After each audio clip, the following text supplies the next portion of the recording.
Hello friends, நீங்கள் ஒரு முறை அரைக்கீரை சிறுபருப்பு கூட்டை ட்ரை பண்ணி பாருங்கள். சும்மா அல்டிமேட்டாக இருக்கும். வாங்க அரைக்கீரை சிறுபருப்பு கூட்டு எப்படி செய்கிறதுன்னு பார்க்கலாம்.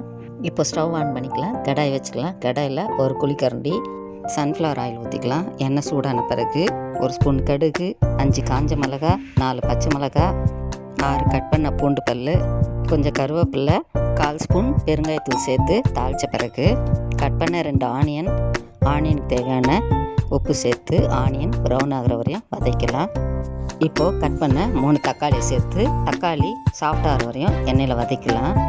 இப்போது கட் பண்ண ஒரு கட்டு அரைக்கீரையை சேர்த்து எண்ணெயில் வதக்கிட்டு மூடி போட்டு வேக வச்சுக்கலாம்.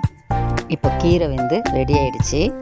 1 டேபிள் ஸ்பூன் சாம்பார் பொடி, 1/2 ஸ்பூன் மஞ்சத்தூள், வேக வச்ச 1/2 கப் சிறுபருப்பு, கூட்டுக்கு தேவையான உப்பு சேர்த்து ஒரு கொதி வந்ததும் ஸ்டவ் ஆஃப் பண்ணிக்கலாம். அவ்வளோதாங்க, டேஸ்டியான அரைக்கீரை சிறுபருப்பு கூட்டு ரெடி ஆகிடுச்சு. மேலே நெய் ஊற்றி சூடாக பரிமாறுங்க. சும்மா அல்டிமேட்டாக இருக்கும். உங்களுக்கு இந்த வீடியோ பிடிச்சுன்னா லைக் பண்ணுங்கள், ஷேர் பண்ணுங்கள், சப்ஸ்கிரைப் பண்ணுங்கள். பாய்.